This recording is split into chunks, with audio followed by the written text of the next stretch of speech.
comenzando una serie de estudios entonces que se llama ¿Cómo debo vivir en el sufrimiento? Y esta estará basada en Primera de Pedro, del capítulo 1 hasta el capítulo 5. Y hoy estaremos estudiando específicamente Primera de Pedro, capítulo 1, versículos del 3 al 9, que leímos hace un momento. Y quisiera nuevamente invitarles a que vayan allí a Primera de Pedro, capítulo 1, y veamos el pasaje, por favor, y lo leamos. Primera de Pedro, capítulo 1, versículos del 3 hasta el verso 9. Si ustedes tienen su Biblia allí, yo les exhortaría a que lo abran, porque a lo largo de el sermón estaremos haciendo referencias a algunos pasajes que será bueno que ustedes nos acompañen a leerlo. Dice así la palabra del Señor en Primera de Pedro, capítulo 1, versículos del 3 al 9. Bendito el Dios y Padre de nuestro Señor Jesucristo, que según su grande misericordia nos hizo renacer para una esperanza viva por la resurrección de Jesucristo de los muertos, para una herencia incorruptible, incontaminada e inmarcesible, reservada en los cielos para vosotros, que sois guardados por el poder de Dios mediante la fe para alcanzar la salvación que está preparada para ser manifestada en los tiempos postreros, en lo cual vosotros os alegráis, aunque ahora por un poco de tiempo, si es necesario, tengáis que ser afligidos en diversas pruebas, para que sometida a prueba vuestra fe, mucho más preciosa que el oro, el cual, aunque perecedero se prueba con fuego, sea hallada en alabanza, gloria y honra cuando sea manifestado Jesucristo, a quien amáis sin haberle visto, en quien creyendo, aunque ahora no lo veis, os alegráis con gozo inefable y glorioso, obteniendo el fin de vuestra fe, que es la salvación de vuestras almas. Oremos. Dios, venimos delante de ti para suplicar que tú atrapes nuestra atención. Estamos acostumbrados a venir y prestar atención en un recinto como este, pero la edificación de tu iglesia, la proclamación de tu verdad, no está sujeta a un espacio. Podemos proclamar tu palabra y podemos atender a la proclamación de tu palabra aun cuando no estemos en este lugar. Ayúdanos a apaciguar nuestra inquietud. Ayúdanos a evitar los distractores y que pensemos que hoy estamos frente a la voz tuya. No estamos frente a la voz de alguien más. Así como venimos a este recinto y prestamos atención y nos abstenemos de salir por cualquier incomodidad, que hoy también prestemos atención porque estamos frente a tu palabra. La tenemos en tus manos y queremos, en nuestras manos, y queremos ver lo que tu palabra tiene que decirnos para nosotros. Es tu voz la que queremos escuchar, en la que queremos meditar y a la que queremos obedecer. Te lo pedimos en Cristo Jesús. Amén. Amén. Es ridículo pensar que alguien en el siglo XXI sufra de esa forma. Esa fue la respuesta de un hombre que escuchó la historia narrada en el libro Los Mártires de Fox.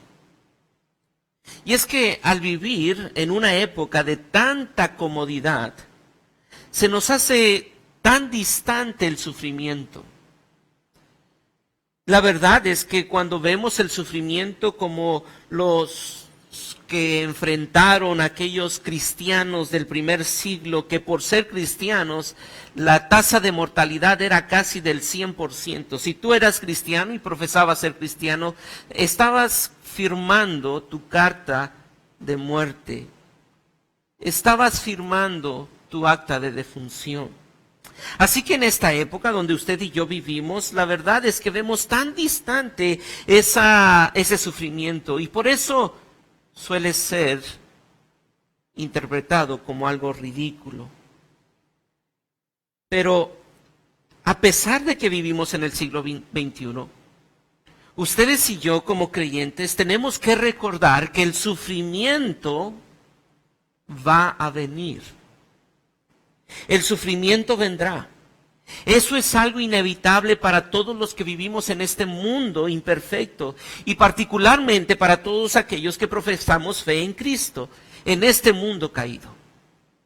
Quisiera que tú pensaras que a pesar de que tú y yo vivimos sí en comodidades, en una cultura donde hay derechos, donde hay garantías para ti y para mí, sabes, vamos a enfrentar sufrimiento.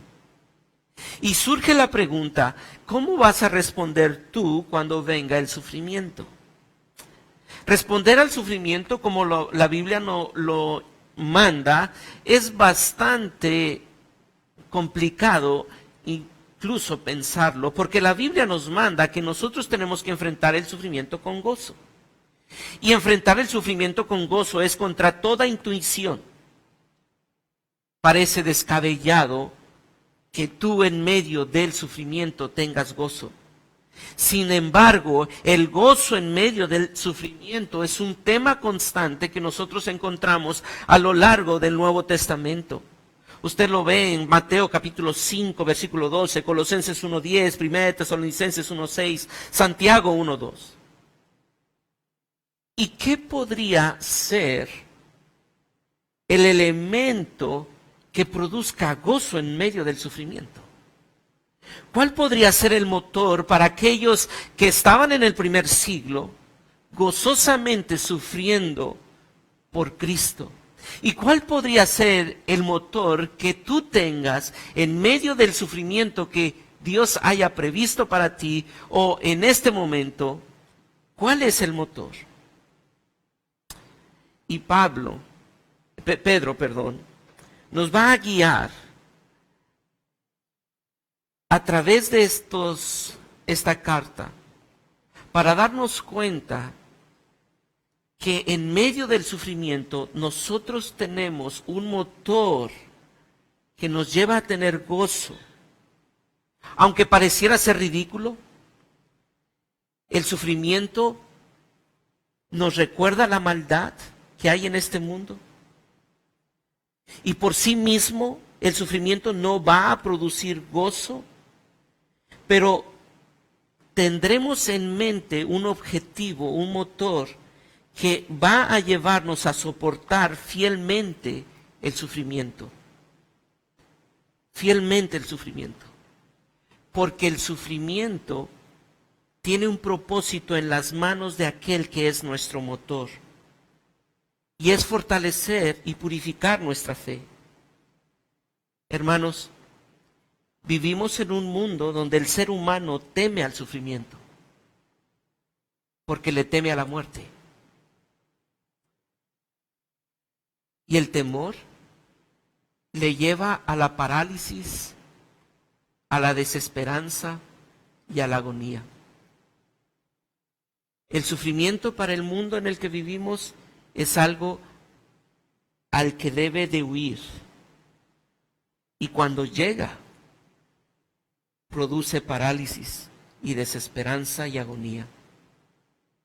Pero quisiera pedirte que tú pensaras en que Pedro nos va a mostrar que detrás del sufrimiento hay un Padre amoroso. Y porque hay un Padre amoroso, debes gozarte en sus bondades prodigadas. Y si algo pudieras recordar esta mañana, te pido por favor que recuerdes esto. En medio del sufrimiento que va a venir a tu vida, eso es algo inalterable, no va a cambiar, vendrá el sufrimiento a tu vida. Tienes que recordar que en medio del sufrimiento, hay detrás de ese sufrimiento un Padre amoroso, y por eso debes gozarte en sus bondades prodigadas. Debes gozarte en sus bondades prodigadas. ¿Cómo puedes enfrentar el sufrimiento? Pedro nos va a mostrar en el verso 3 y el verso 4,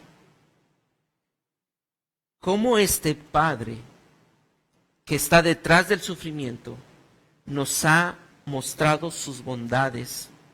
¿Y cuáles son estas bondades? Mire, lea junto conmigo versículo 3 y 4. Bendito el Dios y Padre de nuestro Señor Jesucristo, que según su grande misericordia nos hizo renacer para una esperanza viva por la resurrección de Jesucristo de los muertos, para una herencia incorruptible,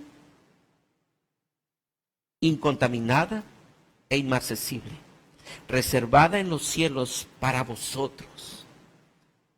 Enfrentar el sufrimiento con gozo es posible cuando usted y yo nos enfocamos en el Padre que nos ha provisto de un nuevo nacimiento. El Padre nos ha prodigado por gracia infinita un nuevo nacimiento. Así que cuando yo estoy en medio del sufrimiento, no solamente tengo que ver el sufrimiento, sino tengo que ver quién está detrás de ese sufrimiento. Y cuando veo el que está detrás de este sufrimiento, veo al Padre lleno de misericordia. Y leyeron junto conmigo en la segunda línea del verso 3, que según su grande misericordia. No puedo dudar de la misericordia de Dios cuando yo veo al Padre. No puedo negar que Él es infinitamente misericordioso. ¿Y cómo es que me ha manifestado su misericordia? Porque me ha hecho nacer de nuevo. Él me ha dado una nueva vida y en esta vida me ha despertado, me ha traído esa nueva vida para despertar a una esperanza viva según lo que dice el verso 3. Te hizo renacer y cuando diste tu primer respiro en este nuevo nacimiento, respiraste una esperanza que no es futura, una esperanza que es viva. Hoy, que vive desde hoy. ¿Y cuál es la primer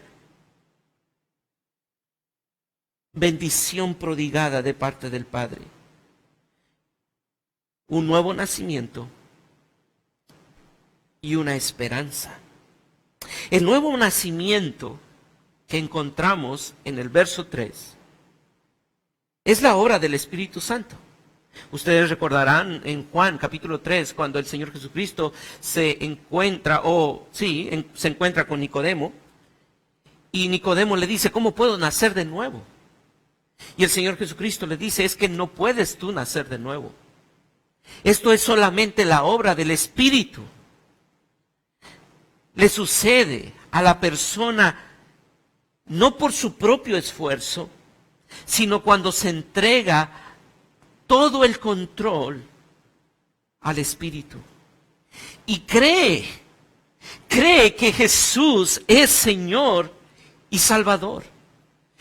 Ese nuevo nacimiento sucede únicamente por la palabra de verdad. No hay una forma de creer en Dios a menos de que la palabra de Dios sea predicada y proclamada, porque la palabra de Dios revela quién es Cristo. Así que ese nuevo nacimiento es obra del Espíritu Santo por medio de la predicación de la palabra, no por esfuerzo humano, sino solamente por gracia y misericordia. Y esta palabra que es proclamada es la palabra creadora de Dios en Jesucristo. Así como en Génesis capítulo 1 nosotros encontramos que la palabra de Dios fue la que creó todo, este nuevo nacimiento, esta nueva creación es precisamente hecha solamente y únicamente por la palabra de Dios. Porque no hay nada que pueda crear algo.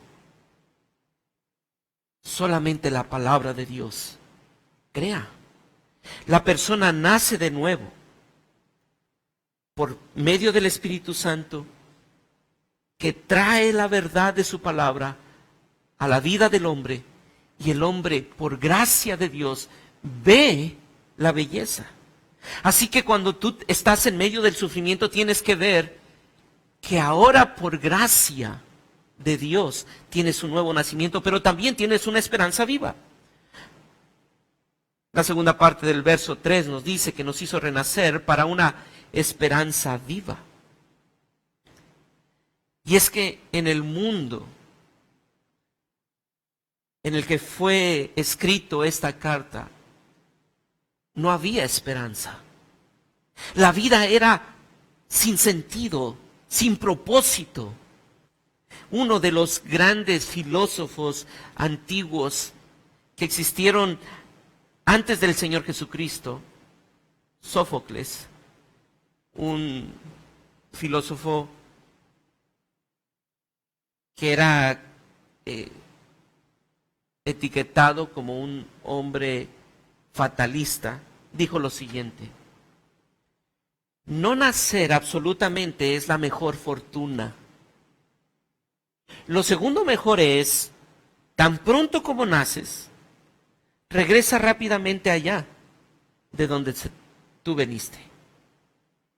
Es decir, la vida, ¿para qué vives la vida? Es mejor no vivir la vida.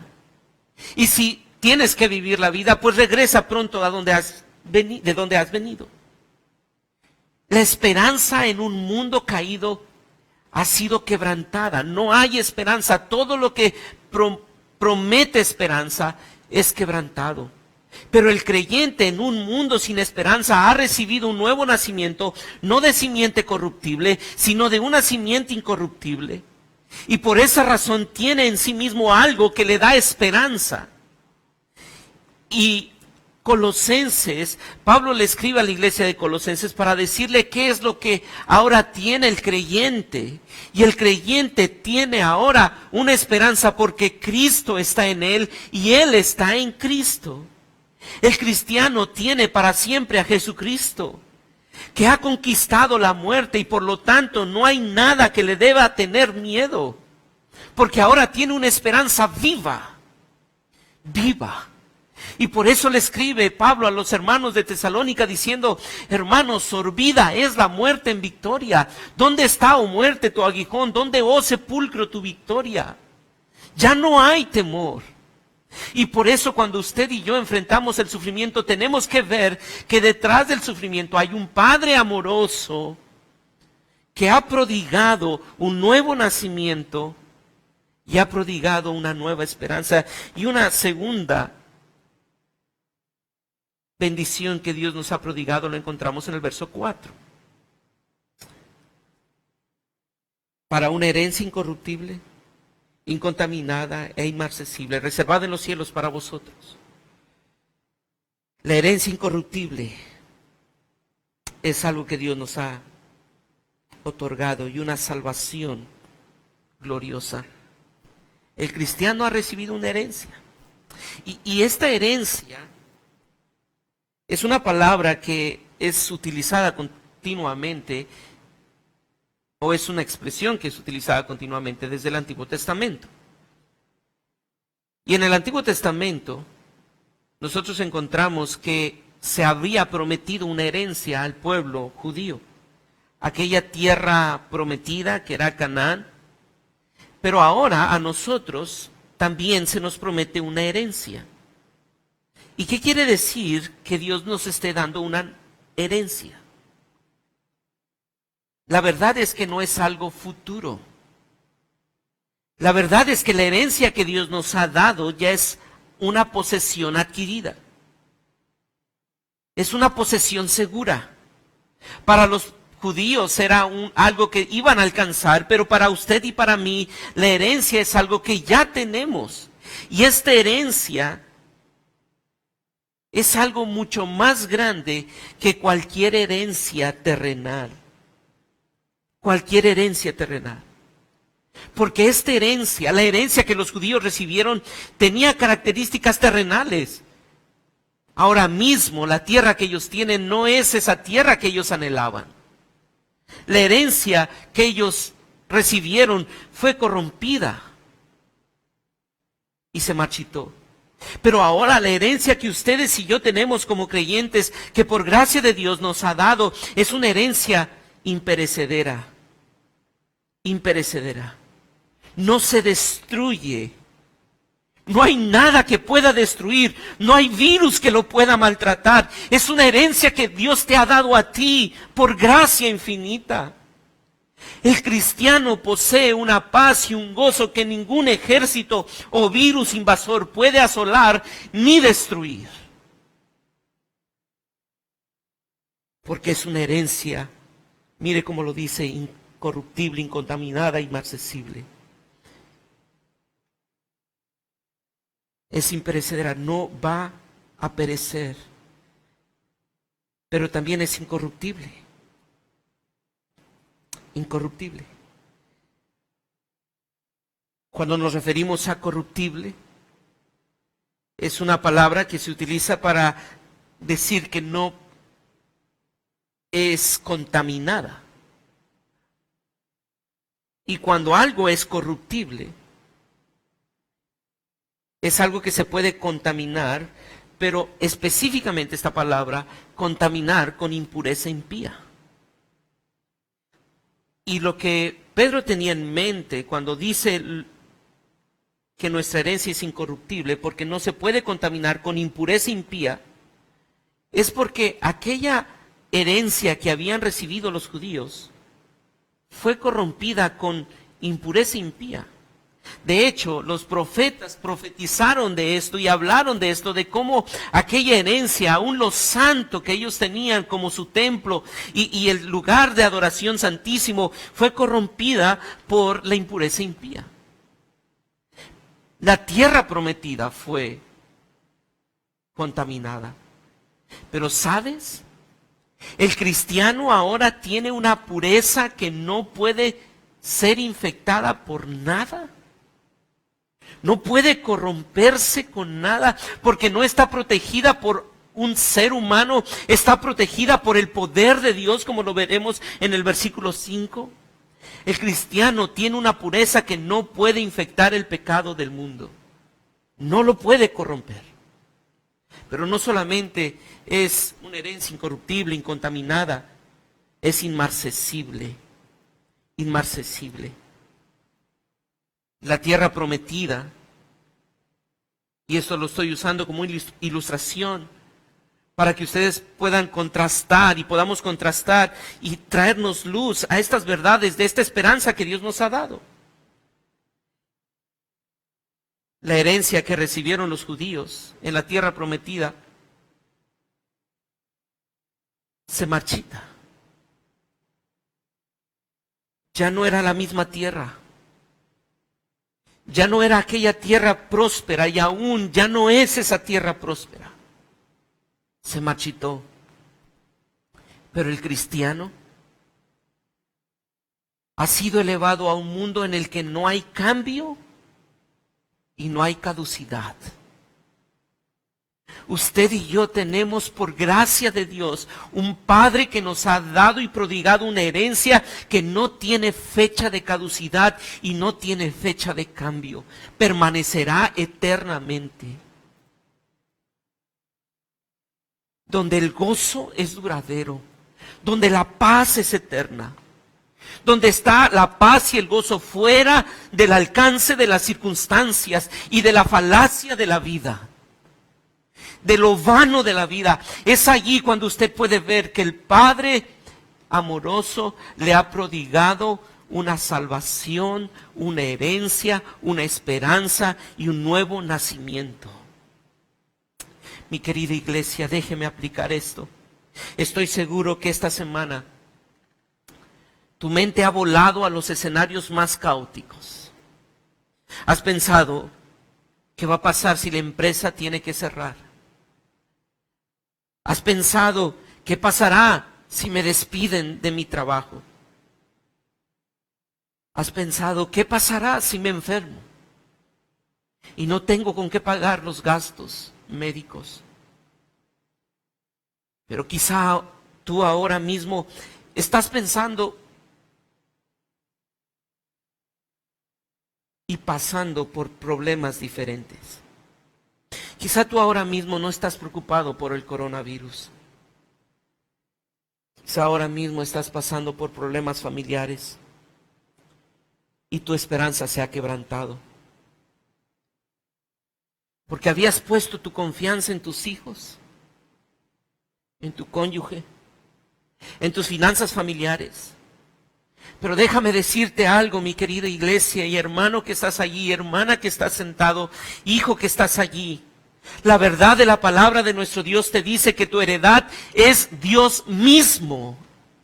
Porque nada de estas características lo tiene algo terrenal. El único que es incorruptible, incontaminado e inmarcesible es Cristo Jesús. Por eso el salmista dijo, el Señor es la porción de mi herencia y de mi copa, y es hermosa la heredad que me ha tocado. Mire cómo lo dice en el Salmo 73, versículo 23 y 26. Dios era su porción para siempre. Dios es su porción para siempre. Y Lamentaciones capítulo 3, versículo 24 dice, mi porción es el Señor, dijo mi alma, por tanto, en Él esperaré. No porque me hace falta algo, sino porque ya lo tengo. Y en medio de mi aflicción yo espero porque Él está aquí. No es algo que me va a traer, es algo que ya tengo. El cristiano es la posesión de Dios y Dios es la posesión del cristiano. Tiene una herencia imperecedera, incontaminable, inmarcesible. Nadie puede arrebatarle de esa herencia que ya está en tus manos. Creyente, no hay nada que te pueda arrebatar de la herencia que ya tienes.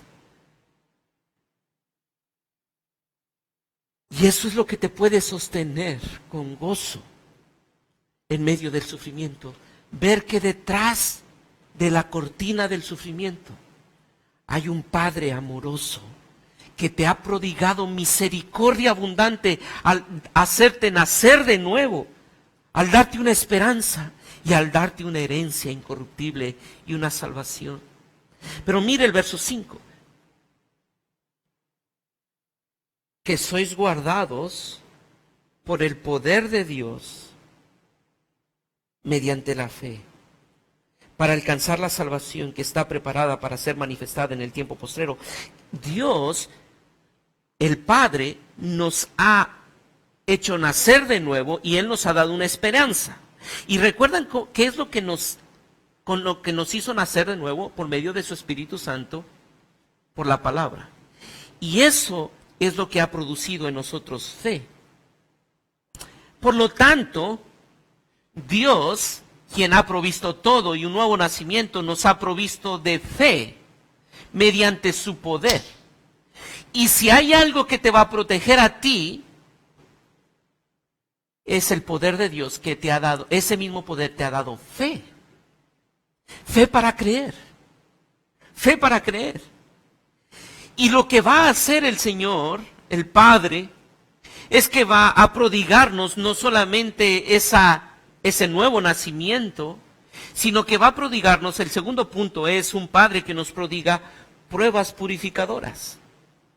Porque lo que Él quiere no solamente es darte ese nuevo nacimiento, esa esperanza y esa herencia, sino que Él va a producir en ti una fortaleza en la fe. ¿Y a través de qué lo va a hacer? Precisamente lo va a hacer a través del sufrimiento. Y podrías preguntarte tú, pero no es que no habías dicho que ese Padre es un Padre amoroso. Sí, y es tan amoroso que Él va a producir en ti un crecimiento a través del sufrimiento. No temas en medio del sufrimiento. Porque el Padre amoroso está cuidando y todo su poder está a tu favor para protegerte. Pero tienes que pasar por el sufrimiento. Tenemos que pasar por el sufrimiento. Versículo 6. En lo cual vosotros os alegráis, aunque ahora, por un poco de tiempo, si es necesario, tengáis que ser afligidos en diversas pruebas. Pedro nos recuerda que incluso nuestro sufrimiento no es accidental, no es por causa del azar, sino por el diseño de Dios para cumplir sus propósitos en nosotros. Yo quiero animarte a pensar en esto, porque cuando tú lees el verso 6, muchas veces se ha interpretado ese si es necesario, que está entre las dos comas, como algo posible. Quizá no, quizá puede evitar. No, no, no. Es necesario. Es necesario que pases por el sufrimiento. Estos hermanos están pasando por el sufrimiento. No es algo que van a enfrentar, ya lo están enfrentando. Y Pedro les dice, es necesario que pasen por el sufrimiento por un poco de tiempo. El sufrimiento cristiano es un medio por el cual Dios nos prepara para nuestra salvación futura. Es necesario pasar por el sufrimiento porque ese sufrimiento nos va a preparar para lo que viene en el versículo 7. Mire cómo lo dice el verso 7, para que sometida a prueba vuestra fe. Y mire la imagen que va a utilizar el apóstol Pedro. Mucho más preciosa que el oro, el cual, aunque perecedero, se prueba con fuego, sea hallada en alabanza, gloria y honra cuando sea manifestado Jesucristo. El fuego purificador en la vida del cristiano es necesario porque ese fuego purificador prueba tu fe. Esa fe. Y es el fuego purificador el que va a mostrar que es una fe que Dios ha producido o si solamente es una fe vana y pasajera. No hay forma de saber que tu fe sea genuina a menos de que pase por el horno de fuego. Porque es allí donde se quitan las impurezas. El oro que es perecedero tiene que ser probado para saber si es oro o no es oro. Y tiene que ser probado por fuego, con alto fuego. Y tu fe tiene que ser probada para ver si es auténtica y si es digna de honor y gloria cuando Cristo sea manifestado. El sufrimiento cristiano, entonces, es uno de los medios que Dios utiliza para nuestra propia perseverancia y para nuestra propia seguridad. Pedro se sitúa en los eventos que están enfrentando los hermanos que están recibiendo esta carta. Su cristianismo los había hecho siempre impopulares. Pero ahora no solamente los hace impopulares, ahora los está acechando y está cerca la espada de la muerte.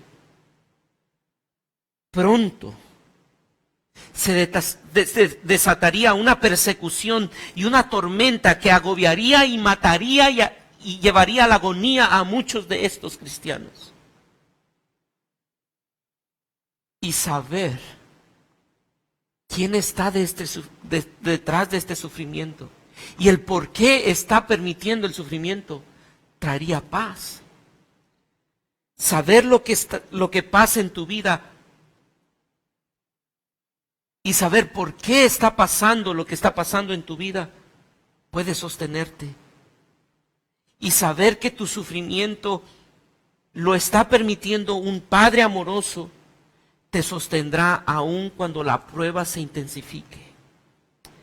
Y hay dos cosas que Pedro les muestra aquí a los hermanos que están recibiendo esta carta, que les va a permitir mantenerse firmes.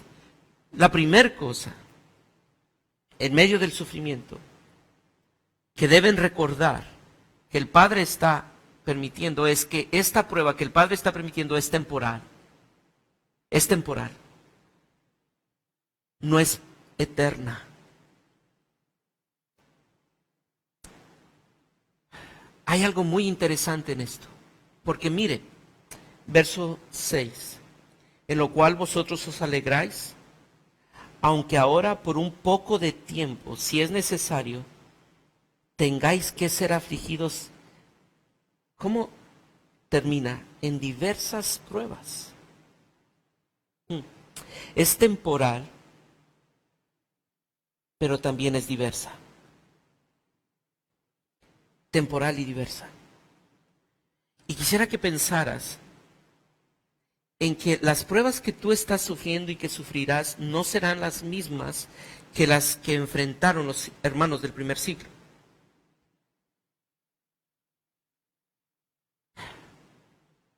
Pero esta misma expresión, que son multiformes las pruebas, son diversas pruebas, es la misma expresión que utiliza Pedro en el capítulo 4. Quisiera llevarte a 1 Pedro capítulo 4 versículo 10, porque mira ahora cómo utiliza la misma palabra. 1 Pedro capítulo 4 versículo 10, cada uno según el don que ha recibido, ministralo a los otros como buenos administradores de la que multiforme gracia de Dios. Es decir, las pruebas sí son muy diversas. Tienen diferentes tonos y casi todos esos tonos que tú ves en las pruebas son oscuros. Pero así como las pruebas tienen diferentes tonos, hay algo que tiene diferente tono que combina con esas pruebas. ¿Y sabes qué es? La gracia de Dios. La gracia de Dios. No hay prueba que Dios no haya previsto para que combine con su gracia. Para que combine con su gracia. Nuestras adversidades pueden tener muchos matices, pero la gracia de Dios hace que se embellezca el lienzo de su obra perfecta con todos esos matices. No, la vida no es tan oscura como parece, porque hay gracia suficiente para embellecer esa oscuridad. No hay color o sabor en el sufrimiento con lo que la gracia de Dios no pueda combinar. Y por eso el escritor de Hebreos dice lo siguiente en el capítulo 4, versículo 16. Quisiera animarte a leer este pasaje, Hebreos 4, 16. Por tanto, acerquémonos con confianza al trono de la gracia para que recibamos misericordia y hallemos gracia para el oportuno socorro. Y una versión diferente lo dice, y hallemos gracia para la ayuda oportuna. Sabes, la gracia de Dios se manifiesta en ciertos momentos. Cuando los tonos se intensifican de la prueba, llega la gracia de Dios y esos tonos intensos toman un equilibrio perfecto. Lo que se puede sufrir, en verdad, es por lo que puedes esperar. Lo que se puede sufrir está en función de lo que esperas. Y el cristiano espera un gozo indescriptible por la gracia de Dios infinita. Cuando estés en medio de la prueba, recuerda, mi querido hermano, hay gozo. ¿Y por qué hay gozo? Porque hay gracia suficiente para esa prueba. Para esa prueba, espera. Aprende a someterte a la prueba y esperando que hay gozo suficiente porque hay gracia eterna. Pero no solamente Pedro les quiere animar diciéndoles la temporalidad y la diversidad de la prueba, sino también les anima para mostrarles el propósito de la prueba. Versículo 7, para que sometida a prueba vuestra fe, mucho más preciosa que el oro, el cual aunque perecedero se prueba con fuego, sea hallado en alabanza, gloria y honra cuando sea manifestado Jesucristo. El propósito de la prueba. ¿Cuál es el propósito de la prueba? Pues quisiera decirlo en dos palabras: eliminar y embellecer. Las pruebas son necesarias para manifestar lo que en verdad creemos. Si tú dices tener fe y a través de la prueba no estás pasando por la prueba correctamente y no estás interpretando la prueba, simplemente está manifestando lo que en verdad crees. Y déjame hacer un paréntesis aquí. Tú quizá estás pensando, bueno, yo no tengo pruebas. ¿Sabes que esta semana ha sido una prueba para ti? El estar con tus hijos, el estar con tu esposa, el estar con esta situación de no saber qué es lo que nos depara el futuro, son pruebas en tu vida. Y esas pruebas que Dios te está permitiendo enfrentar Son pruebas para saber qué hay en ti, qué hay en tu corazón, si hay confianza en el Señor, si hay seguridad en el Señor, o simplemente estás temiendo completamente. Y si hay algo allí de temor, Dios te va a pasar por esa prueba para eliminar ese temor. Sin la prueba de tu fe jamás tendrás la certeza de la seguridad y siempre estarás como las ondas del mar claudicando. Lo que está bajo prueba, mi querido hermano, lo que está bajo prueba no es tu salud, no son tus finanzas, es tu fe, es tu salvación. Este virus y toda esta cuarentena no está probando a ver si puedes salir avante del coronavirus. No, lo que está probando es en verdad tu fe, mi fe. Si en verdad estamos arraigados en la verdad o simplemente ha sido vociferación de una fe. Pero no solamente elimina la prueba, sino mire, también embellece, porque el oro no solamente se le es quitado la impureza, sino que después de que se le es quitada la impureza, ¿qué resplandece? La belleza del oro. Lo que está produciendo la prueba en medio de este fuego abrasador son destellos de la gloria de Dios. Quisiera que tú pensaras y te detuvieras por un momento y imagínate esto.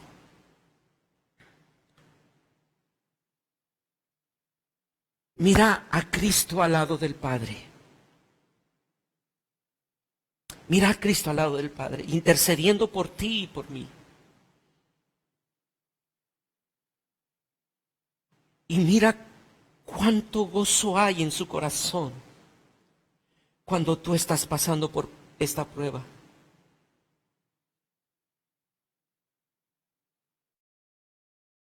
Y Él dice, Padre, mira, observa, la escoria se le ha quitado.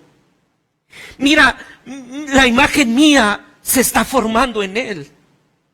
Mira cómo su ira se ha quitado, mira cómo sus temores se han esfumado, mira cómo sus ídolos se han quemado, mira, ya solo se ve mi rostro en Él. Ahora está más bello porque hay menos de Él y hay más de mí en Él. Y el Padre le responde, un poco más, hijo, para que no haya nada de Él, porque eso es su mayor bien. Hermano, cuando estás en medio de la prueba, recuerda que la mano providente de Dios está regulando el calor de ese horno. No vendrá más fuego del que tú necesites para que sea quitada tu escoria y para que sea embellecido la gloria de nuestro eterno Dios. Nos gozamos en lo que producen las pruebas. No son las pruebas las que motivan gozo. Es lo que se produce en la prueba lo que nos mantiene con gozo. La prueba te va a hacer más semejante a Cristo. Gózate en eso. Y por eso mire cómo concluye el verso 8. A quien amáis sin haberle visto. En quien creyendo, aunque ahora no lo veis, os alegráis con gozo inefable y glorioso, obteniendo el fin de vuestra fe, que es la salvación de vuestras almas. Un Padre que nos prodiga bendiciones eternas, un Padre que nos prodiga pruebas purificadoras y un Padre que nos prodiga gozo inefable. Pedro había caminado con Jesús durante todo su ministerio terrenal. Y Pedro, a pesar de caminar con Jesús durante todo su ministerio terrenal, cuando Cristo murió en la cruz, huyó y le negó. Pero estos hermanos y Pedro lo que está haciendo es comparándose con él mismo diciendo, ustedes que no lo han visto, ¿qué hay en ellos? Se alegran con gozo inefable. Oh, mi querido hermano creyente que estás aquí. La fe genuina y pura se demuestra cuando aquellos que no han visto a Jesús le aman, se gozan y creen en Él. Porque tienen la esperanza viva. Pedro anima precisamente a sus lectores al recordarles que ellos poseen la fe que les mantiene firmes. Ellos no veían a Jesús como Pedro lo hizo. Ellos veían a Jesús de una forma completamente diferente a la que Pedro lo vio. Pedro le costó ver a Jesús como el Hijo de Dios y como el Mesías prometido, pero estos hermanos veían a Jesús únicamente como el Mesías prometido. Y hermanos, cuando estamos en medio del sufrimiento, debemos gozarnos, porque sabemos que esto es temporal y vendrá la salvación de nuestras almas eternamente. Y no sé si está allí en las pantallas, pero si está en las pantallas, quisiera pedirte que tú leas junto conmigo esta estrofa de un himno que dice así: hay un lugar donde su gloria satisface el corazón. Recibiré la recompensa, me abrazará mi Salvador. Ya no hay llanto ni dolor, no hay más pruebas ni aflicción. La muerte es solo una memoria, recuerdo de la redención. He aquí que la presencia del Señor mora en medio de los hombres que Él salvó. Ellos son su pueblo y Él su eterno Dios. Esa es nuestra esperanza.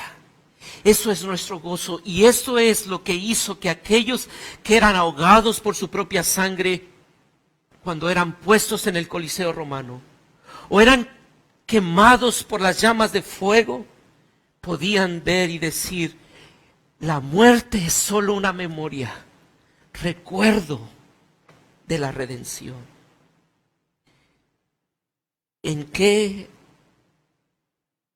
o en quién estás buscando tu gozo? Si estás buscando tu gozo en algo que está en este mundo, tú estarás subiendo, literalmente estarás subiéndote a una montaña rusa de emociones. A veces tendrás gozo, a veces tendrás tristeza, pero cuando tú ves al Padre prodigando bendiciones eternas, sufrimiento y alegría y gozo inefable, en verdad habrá gozo permanente. Quiero animarte a que arraigues tu gozo en la gran salvación que Dios te ha concedido en Cristo y en la esperanza viva de una herencia futura con Él.